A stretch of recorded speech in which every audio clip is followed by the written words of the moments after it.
Hello guys, resin art स्टुडिओच्या या व्हिडिओमध्ये तुमच्या सगळ्यांचं खूप खूप स्वागत आहे. आज आपण इथे बनवणार आहोत एक रेझिन फोटो फ्रेम. तर ही फोटो फ्रेमची ऑर्डर मला पुण्यामधूनच एका क्लायंटने प्लेस केली होती आणि आपण ती आज बनवणार आहोत. सो स्टार्ट करूयात. नेहमीसारखंच इथं मी एक पेपर कप घेतलेला आहे. आणि गाईज, तुम्हाला माहिती का, रेझिन खूप हार्मफुल असतं आपल्या हँडसाठी. सो मी ते अगोदर ग्लव्ज वेअर करून घेते रेझिन मिक्स करण्या अगोदर. आणि स्टार्ट करूयात आपण. ॲक्च्युली ना, एवढे दिवस माझी हेल्थ थोडीशी खराब होती. माझ्या लास्ट व्हिडिओमध्ये तुम्ही बघितलं असेल, मी व्हॉइस ओव्हर पण केलेलं नाही आहे बिकॉज माझा व्हॉइस पण खराब होतं थोडा. पण आत्ता मी प्रॉपर ठीक झालेली आहे. सो आजपासून रेग्युलर व्हिडिओ अपलोड होतील गाईज. तर इथे आपण दोन्ही पण रेझिनचं तुम्ही बघू शकता. आपण नेहमीप्रमाणे 2:1 अशा रेशोमध्ये दोन्ही पण रेझिन घेणार आहोत. इथे हे रेझिन सोल्युशन ए होतं आत्ता जे घेतलं ते. आणि हे जे आहे ते हे हार्डनर आहे रेझिन सोल्युशन बी. जेवढा आपण रेझिन सोल्युशन ए घेतो त्याच्या हाफ आपल्याला रेझिन सोल्युशन बी घ्यायचं आहे इथे. आत्ता हे कम्प्लिटली मिक्स करून घेऊयात आपण. गाईज, मिक्स करण्याची जी प्रोसेस असते ती खूप केअरफुली करावी लागते आणि खूप स्लोली मिक्स करावं लागतं रेझिनला बिकॉज त्यामध्ये बबल्स क्रिएट होतात खूप लवकर. त्यामुळे जेवढं इथं तुम्हाला फास्ट दिसतं आहे कारण मी व्हिडिओचा स्पीड थोडासा वाढवला आहे, बट तुम्हाला स्लोलीच ते मिक्स करायचं आहे म्हणजे त्यामध्ये बबल्स वगैरे जास्त क्रिएट नाही होणार. आणि मिक्स करून साईडला ठेवून द्यायचं आहे थोडा वेळ बबल्स रिमूव्ह होण्यासाठी. आणि गाईज, इथे मी 8 इंचचा मोल्ड घेतला आहे ही फ्रेम बनवण्यासाठी. कारण माझा जे क्लायंट होते त्यांना 8 इंचमध्येच ही फ्रेम हवी होती. सो मी 8 इंचचा मोल्ड घेऊन त्याला अगोदर क्लीन करून घेतले टेपचा यूज करून प्रॉपर. आणि इथं मी थोडेसे गोल्ड फ्लेक्स आणि रोज पेटल्सचा पण यूज करणार आहे बॅकग्राऊंड क्रिएट करण्यासाठी.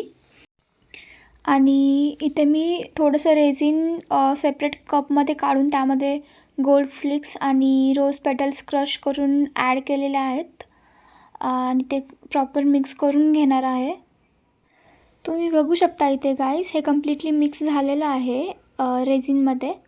आणि साईडलाच मी दुसऱ्या कपमध्ये थोडंसं रेझिन काढून त्यामध्ये व्हाईट कलरची मायका पावडर मिक्स केली होती.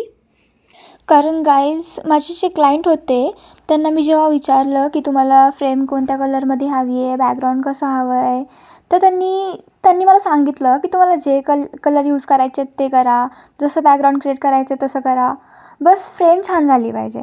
सो त्यामुळे मला खूप हॅपीनेस झाला होता ही फ्रेम जेव्हा मी बनवायला घेतली होती तेव्हा.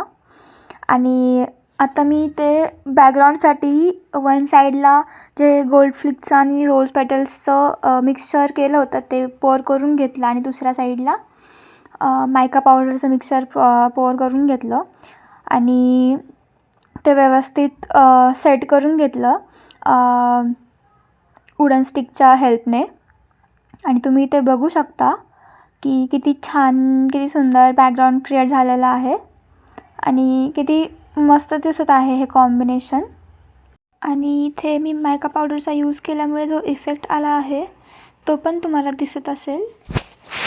आता आपण याला रेस्ट देऊयात 24 आवर्ससाठी आणि 24 आवर्सनंतर आपण येऊन बघूयात की हा बेस कसा होतो आहे ते.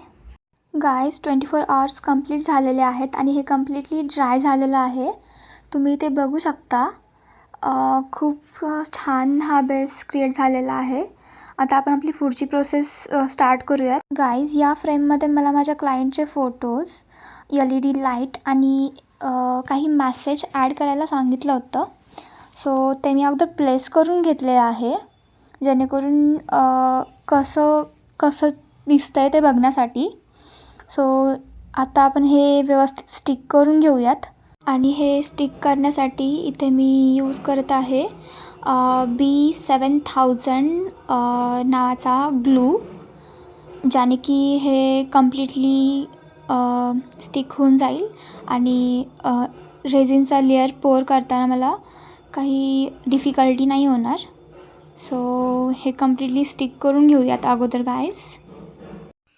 हे कम्प्लिटली स्टिक करून घेतलेलं आहे आपण आणि आता आपण याच्यावरती रेझिनचा एक लेअर पोअर करतो आहे. गाईज माझे जे क्लायंट होते ते सेल्फ लवर होते, सो त्यामुळे मी यामध्ये सेल्फ लवची कोट ॲड केलेली आहे.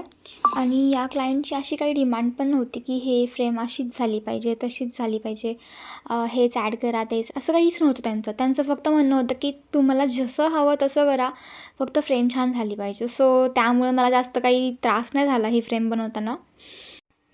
आणि आता हा लेअर ह्यावरती व्यवस्थित सेट केल्यानंतर आपण याला पण रेस्ट देऊयात 24 आवर्ससाठी आणि नंतर येऊन बघूयात रिझल्ट कसा येतो आहे ते. तुम्ही बघू शकता इथे गाईज, ही फ्रेम कम्प्लिटली ड्राय झालेली आहे. आता आपण ह्याला डिमोल्ड करूयात आणि बघूयात. तुम्हाला माहिती आहे का, ही डिमोल्ड करायची जी प्रोसेस असते ती माझी सगळ्यात फेवरेट प्रोसेस आहे. कारण की मी खूप एक्सायटेड असते की मी जे पण काही बनवलं आहे ते कसं झालं आहे ते बघण्यासाठी आणि त्याचा रिझल्ट कसा आला आहे ते बघण्यासाठी खूप एक्सायटेड असते. सो मला असं होतं की मी कधी ते डिमोल्ड करते. तुम्ही ते बघू शकता, खूप सुंदर आणि खूप छान दिसत आहे ही फ्रेम. आणि लाईट ऑन केल्यानंतर बघा किती छान वाटते. तुम्हाला पण ही फ्रेम आवडली का हे मला कमेंटमध्ये नक्की सांगा. आणि जर खरंच मनापासून आवडली असेल तर लाईक, शेअर अँड सबस्क्राईब करायला विसरू नका. आणि गाईज ट्रस्ट मी, जेव्हा आपण असं काही पर्सनलाइज केलेलं किंवा कस्टमाइज केलेलं गिफ्ट आपण आपल्या पर्सनला देतो, इवन ते बेस्ट फ्रेंड असेल, बॉयफ्रेंड असेल किंवा गर्लफ्रेंड असेल, तर तेव्हा त्याच्या मागच्या जे मेमरीज असतात ना त्या खूप वेगळ्या असतात गाईज.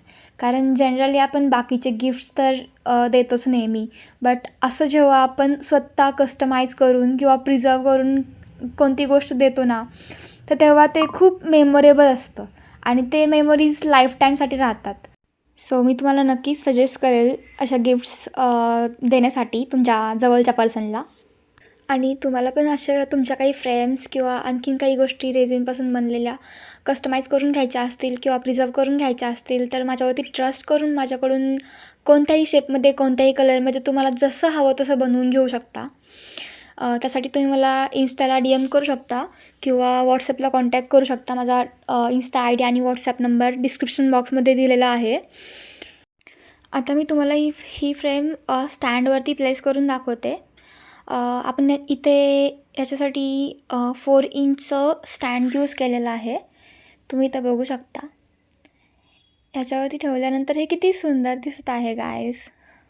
याचा फायनल लुक तुम्ही ते बघू शकता गाईज. आय होप ज्या क्लायंटसाठी मी हे फ्रेम बनवली आहे त्यांनाही नक्की आवडेल आणि त्यांचा रिव्ह्यू मी तुमच्यासोबत नेक्स्ट व्हिडिओमध्ये नक्की शेअर करेल. सो भेटूयात मग नेक्स्ट व्हिडिओमध्ये. चला बाय.